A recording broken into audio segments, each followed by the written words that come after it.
Hello दोस्तों, स्वागत है आपका मेरे साथ। मैं हूं आपका दोस्त अरुण कुमार राठौर। दोस्तों, आज मैं आपको बताना चाहता हूं कि अगर आप किसी को धन्यवाद देते हैं, यानी कि आप किसी के लिए थैंकफुल होते हैं, तो आपकी लाइफ में बहुत सी चीज़ें हैं जो बदलती हैं। बहुत सी चीज़ें आपको मिल सकती हैं जो आप चाहते हैं। दोस्तों, थैंकफुल होना यानी कि किसी का धन्यवाद देना, किसी का आभार प्रकट करना, इससे हमें क्या बेनिफिट हो सकता है? इससे हमें बेनिफिट जो होगा वो आप आगे महसूस कर पाएंगे। फिलहाल मैं आपको कुछ उदाहरण के रूप में बताना चाहूँगा, मगर उससे पहले मैं छोटा सा एक्सप्लेन कर देना चाहूँगा कि अगर आप आज जिस स्थिति में हैं उस स्थिति का धन्यवाद करना आप शुरू कर दीजिए। क्योंकि अगर आपके पास, मान लीजिए आपके पास आज जेब में 100 रुपीज़ हैं, तो आप उस ईश्वर से प्रार्थना के रूप में यही कहेंगे कि धन्यवाद, आपका धन्यवाद कि मेरे पास कम से कम 100 रुपये तो हैं, बहुत से लोगों के पास वो भी नहीं होता है। अब इसका बेनिफिट क्या होगा, इसका फ़ायदा क्या होगा? इसका फ़ायदा ये होगा कि जब आपके पास जो भी आज है उसके लिए आप धन्यवाद करते हैं, तो ईश्वर आपको और भी देता है। एग्जाम्पल के तौर पे मैं आपको एक छोटी सी स्टोरी बताता हूँ। शायद मैं अपनी बात आपको सही से समझा पा रहा हूँ, और अगर इस स्टोरी से मैं आपको समझा पा रहा हूँ तो मैं समझूंगा कि मैं जो बात कहना चाहता था, आपको बताना चाहता था, वो आपकी सही से समझ में आ रही है और इसका बेनिफिट आप ले सकते हैं। आप प्रयोग करके देखिएगा, आप समझ जाएंगे कि लाभ होता है कि नहीं। दोस्तों, एक बच्चा था और छोटा था, वो ज़्यादा बड़ा नहीं था, 4-5 साल का बच्चा था। वो बच्चा अपने पापा से कहता है कि पापा मुझे आप मेला घुमाने ले चलिए। पापा कहता है ठीक है, ले चलता हूँ। वो उसको मेला घुमाने के लिए ले जाता है। मेले में उसको आइसक्रीम पसंद आती है। कहता है पापा आप मुझे आइसक्रीम खिलाइए। वो खिलाता है। उसके बाद वो गुब्बारे की दुकान पे जाता है। वो अपने पापा से कहता है पापा मुझे आप ये गुब्बारे दिलवा दीजिए। वो दिलवा देता है। उसके बाद वो और आगे बढ़ते हैं तो एक खिलौने की दुकान होती है। वो कहता है पापा मुझे आप खिलौने दिलवा दीजिए। वो दिलवा देता है। फिर और आगे बढ़ता है तो आगे चल के उसको एक बलून की दुकान दिखती है और वो बलून लेने की जिद करता है। बलून दिलवा देते हैं। ऐसे करते करते अलग अलग चीज़ों की, कभी झूला देखता है तो कहता है मुझे झूला झूलना है, तो उसको वो झूला जो है झूले पे झूलने के लिए उसको पिता झुलवा देता है और वो झूला झूल लेता है। अब दोस्तों, ऐसा करते करते वो एक ऐसी दुकान पे जाता है जहाँ पे कुछ अच्छा साफ़ सुथरा कोई चीज़ नहीं होती है। बहुत ही गंदी मिठाई होती है, बहुत गंदे ढंग से रखी होती। तो वो कहता है पापा मुझे मिठाई दिलवा दीजिए। अब पिता तो चूँकि बड़ा है, वो समझदार था, तो वो उसको देखता है और मना कर देता है, बेटा ये मैं तुमको नहीं दिलवा सकता। वो पूछता है पापा आप मुझे क्यों नहीं दिलवा सकते? आप वो जिद करने बैठ जाता है कि नहीं मुझे ये चाहिए ही चाहिए। मगर वो पिता उसको नहीं दिलवाता, क्योंकि वो जानता था कि ये अगर गलत मिठाई खाएगा तो इसका स्वास्थ्य खराब हो जाएगा और वो अपने बच्चे के भले के लिए उसको मिठाई नहीं खिलाता है।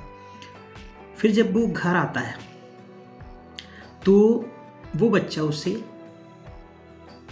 गुस्सा है, अपने पिताजी से बहुत गुस्सा है और वो शिकायत करता है अपनी माँ से कि देखिए माँ, पापा ने मुझे मिठाई नहीं खिलाई, वो शिकायत करने लगता है।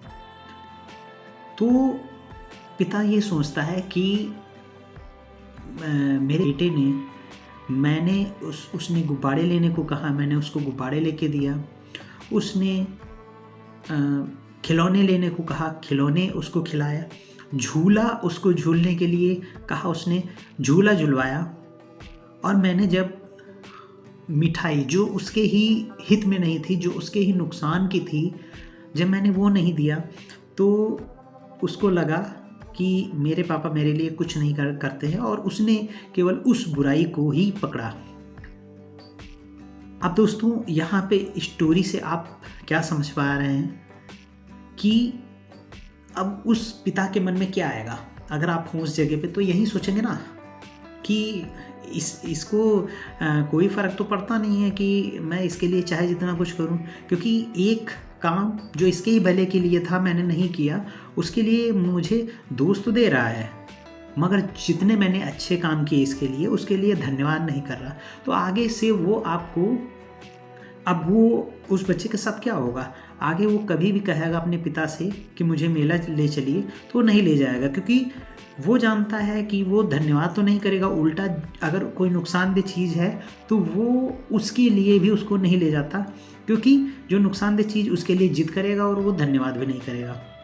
तो दोस्तों, ऐसा ही कुछ हमारे लोगों के साथ है। हम उस ईश्वर के बच्चे हैं और हम हमेशा जिद करते हैं, हमें ये चाहिए, हमें वो चाहिए। वो पूरी करता है, ऐसा नहीं, डिमांड्स हमारी पूरी होती हैं, मगर उसी बच्चे की और उस पिता की जो समझदार पिता था और एक नासमझ बच्चा था, वो कहता है गंदी संदी की मिठाई मुझे चाहिए। हो सकता है जो आप मांग रहे हैं आपके हिसाब से वो बेटर हो, आपकी सोच और समझ के हिसाब से वो बेटर हो, लेकिन वो बहुत ही इंटेलिजेंस है, बहुत ही समझा हुआ सुलझा हुआ है जिसने आपको बनाया। वो भी हमारे पिता के समान है, या ये कहें उससे भी बढ़ के है। तो जिसने हमें भेजा है, जिसने हमें बनाया है, वो जाहिर सी बात है हमारे कुछ बुरा करने के लिए नहीं चाहेगा, क्योंकि अगर वो नहीं दे रहा है तो उसके पीछे कुछ कारण होगा कि उससे आपका क्या नुकसान, वो समझ सकता है, हम नहीं समझ पाते। हाँ, ये ज़रूर है, अगर आप जो आपको मिला है उसके लिए धन्यवाद नहीं देते हैं और उल्टा आप उसको दोष देते हैं, इस बात के लिए दोष देते हैं जो नहीं मिला है, तो दोस्तों जो आपको मिला है वो भी आपके पास से चला जाएगा। तो मैं यही कहना चाहता हूँ, आपको जो भी मिला, आज जो भी आपके पास है, आप उसके लिए धन्यवाद करना तो शुरू कीजिए। अगर इसी जगह पे वो बच्चा कहता कि मुझे गुब्बारे दिलाए पिताजी ने, मुझे पापा ने खिलौने दिलवाए, मुझे झूला झुलवाया, अच्छी अच्छी चीज़ें दिलवाई और मैं इसके लिए उनका धन्यवाद करता हूँ, तो आगे वो पिता क्या सोचता, मैं इसको फिर ले जाऊँगा और अच्छी चीज़ें दिलवाऊँगा। क्योंकि आप जब किसी का धन्यवाद करते हैं तो वो आपके लिए बहुत कुछ करना चाहता है। ईश्वर भी ऐसे ही है, अगर आप कुछ धन्यवाद देंगे उसको तो जाहिर सी बात है वो आपके लिए बहुत कुछ करना चाहता है। मगर दोस्तों, जितना आपको मिला है उसके लिए आप धन्यवाद तो कीजिए, आपको आगे बहुत कुछ मिलेगा। तो आप अगर बहुत कुछ पाना चाहते हैं तो जो भी आपके पास है आप उसके लिए धन्यवाद करना सीखिए। आपको देखिए किस तरीके से और कहाँ कहाँ से रास्ते खुल जाते हैं, आपको पता भी नहीं चलेगा कब और क्या आपको मिलने लगेगा। दोस्तों, मैं इस कहानी से शायद आपको अपनी बात समझा पा रहा हूँ। वीडियो थोड़ा सा लंबा हो गया है, बट अगर आप अभी तक ये वीडियो देख रहे हैं तो आपका बहुत बहुत धन्यवाद कि आप इस मैसेज को समझना चाहते थे। मैं इतना तो ज़रूर जानता हूँ कि दोस्तों, मेरी बातें आपको अगर अच्छी लग रही हैं तो आप इस वीडियो को अपने दोस्तों में भी शेयर कीजिएगा। अगर आपको मेरी बातें अच्छी लगती हों तो आप कमेंट बॉक्स में कमेंट भी कीजिएगा और मेरी वीडियो को लाइक और शेयर करते हुए आप अगर अभी तक सब्सक्राइब नहीं किया है चैनल को तो चैनल को सब्सक्राइब भी कीजिएगा। आपको मैं एक परिवार का हिस्सा अपने मानता हूँ।